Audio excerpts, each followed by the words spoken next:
Hey everyone, and welcome to The Stand with Trans Kids book tag.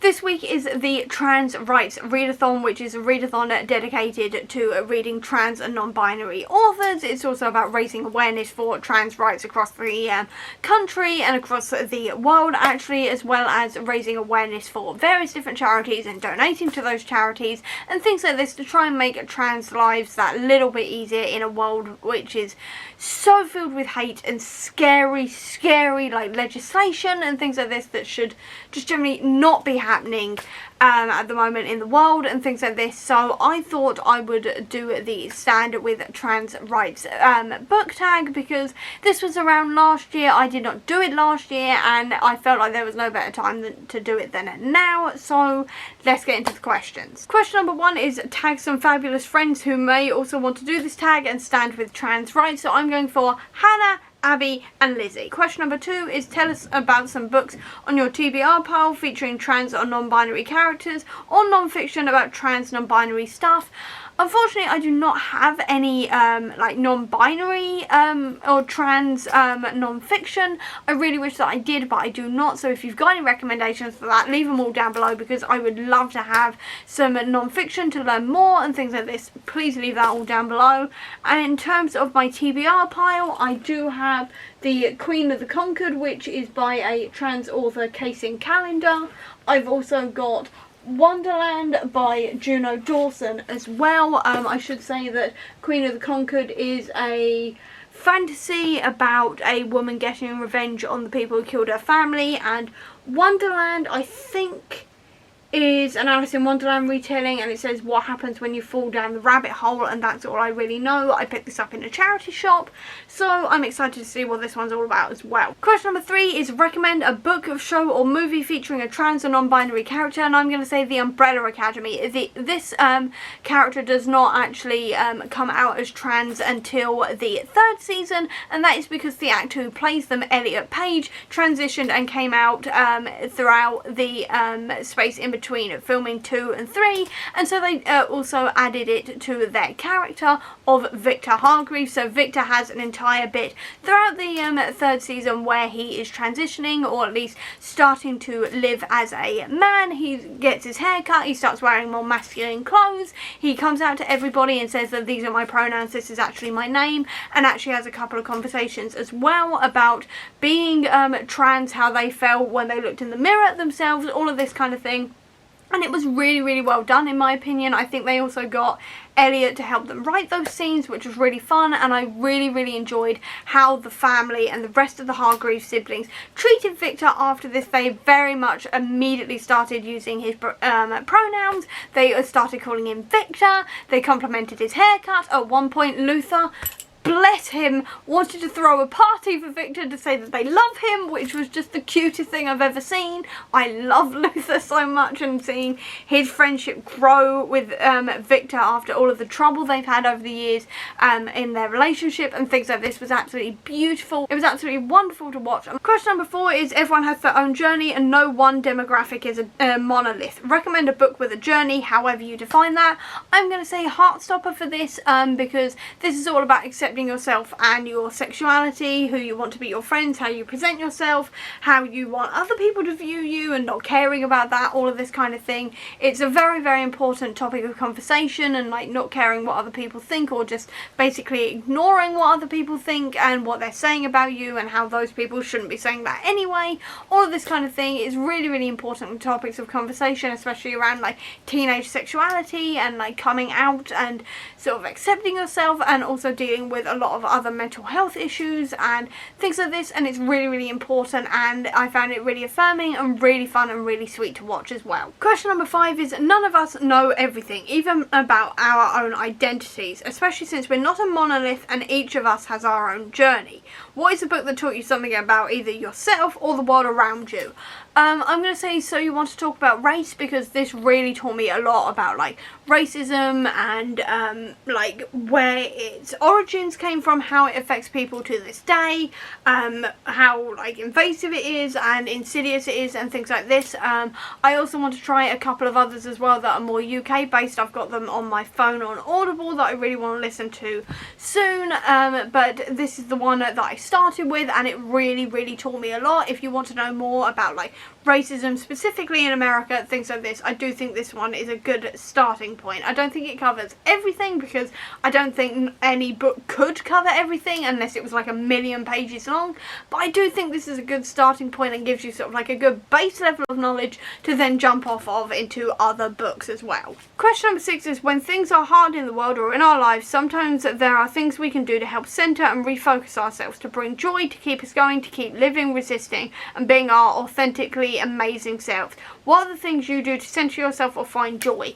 Going to the cinema, I very much feel like centred and joyful when I'm at the cinema, especially seeing like the new Marvel movie or whatever, or seeing like a ridiculous action movie. In my house we have a big tradition of watching silly action movies on a Friday, so that is like San Andreas, Snakes on a Plane, Violent Night. There's so many of them, there's so many of them, but like anything with like The Rock in it, Ryan Reynolds, or sort of ridiculous action movies where you just go, that will never happen. Pacific Rim, that's another one, love Pacific Rim, all of these kind of things, and I just feel very much like centered and joyful watching those, because they just make me laugh, and bring me a lot of joy. General films and cinema and things like this always brings me joy. Concerts bring me so much joy, because I'm surrounded by people who all love the same thing, the same people, the same music.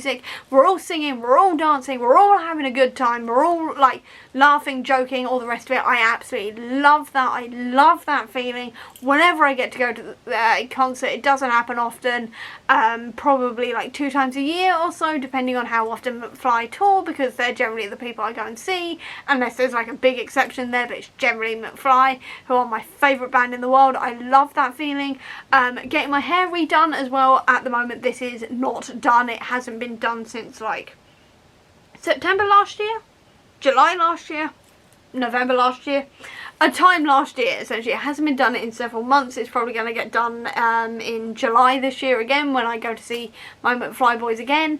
But whenever I get this done, I feel very much like me, because it's all green, and then I've got all the multicolours in like this bit here, which just makes me feel like me. It brings me a lot of joy to have that, because it doesn't last that long, because obviously my hair grows really long, and the red and the orange disappear quite quickly, hence why it's sort of hidden in the background here. But that always makes me feel really good, really happy. All the rest of it, designing stuff and being creative, does as well, in terms of like making videos, making TikToks, writing, blogging, like designing stuff for my store, all the rest of it. That always brings me a lot of joy. And then also just reading fanfic. Reading fanfic brings me a huge amount of joy. It doesn't matter what genre I'm reading, it doesn't matter what story I'm reading. I just sit down and read for a couple of hours, maybe a day of fanfic, and I just feel reset and refreshed, and like I can just do anything. I just zen when I read fanfic, and I don't know why.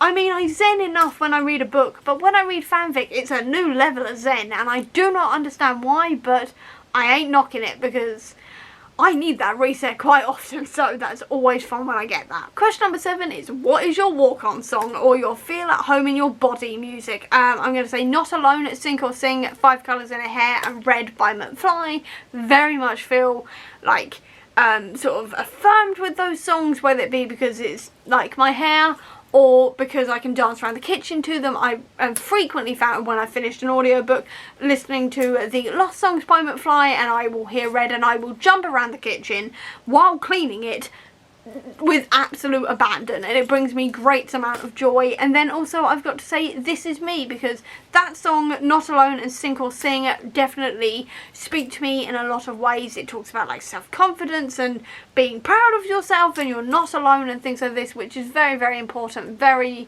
sort of needed at a lot of times as well, and that just brings me joy as well. So they're very much walk-on songs and feel at home in my own body songs. Question number 8 is finding mentors, people people of wisdom or heroes can be another way to help us navigate life? Who are some of your mentors, and can you share something they taught you or inspired you to learn more about? I'm going to say Elle McNichol, because she really inspired me in terms of how she is essentially trying to change the publishing industry, how it views neurodiversity from its authors and also its readers, and hopefully also behind the scenes as well, and also how she's doing that with TV, because her book A Kind of Spark recently has gotten adapted. Is coming out on the 31st of March actually in the UK. I can't remember when it's coming out in the US, but it's pretty soon after that essentially, and it's like a revolutionary thing, because a lot of the people behind the scenes, like behind the cameras and everything else, were neurodiverse, and then a lot of the autistic characters, actually all of the autistic characters, are played by autistic actors, which I think is absolutely wonderful to see. It's so rare to see that happen. And then also several other cast members were also neurodiverse, even if they weren't playing neurodiverse characters. I love that. I love that kind of representation. I love what she's trying to do with that.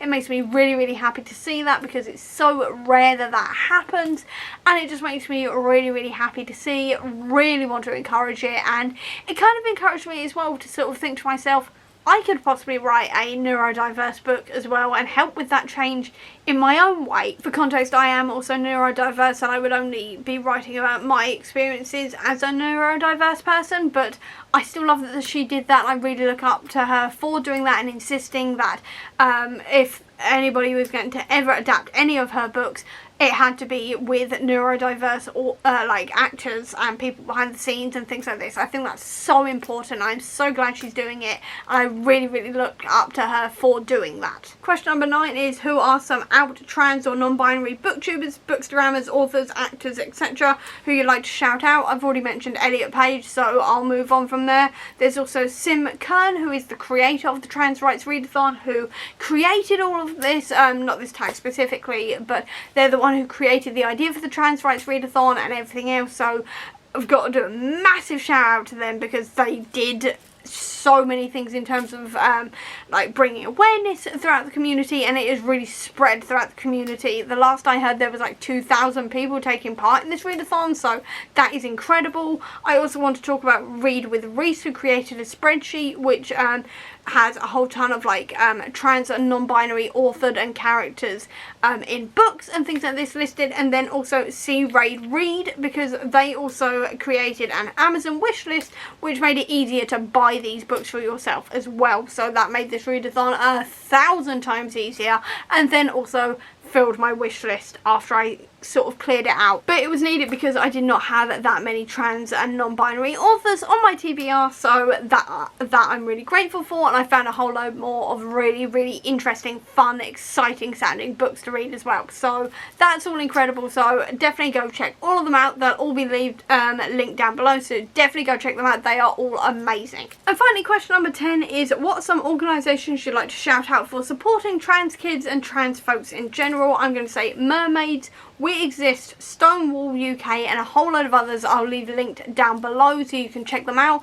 All of these are going to be UK based, because there's a lot of stuff to do with the US and international trans charities as well, which rightfully should also be shouted out as well. I'll actually leave a link. What I'll do is I'll leave a link down below to the list of all of the charities that have been mentioned so far in the sign up form, things like this, so you can choose who you want to donate to. But I wanted to specifically shout out those charities because they're UK based, and while we are rightfully shouting out a load of American charities helping with the horrendous legislation happening in the US, I do think it's also important to shout out some of the UK ones as well, who are calling out the awful legislation that is happening in the UK against trans people as well. And that's why I'm going to leave this video here, so I hope you enjoyed it. If you did, please do give me a thumbs up. Comment down below with any of those recommendations for any sort of non-fiction or anything else about trans and non-binary people that I asked for. Please leave those down below, as well as to any trans charities you think we should all check out as well. Please leave those down below, and I'm not going to advertise myself here because that is not the point of this video. So if you want to see any more of my videos, please click subscribe here, and over here will be the link to my previous video. Please do check out everything else down below, and with that, I'll see you next time, so bye!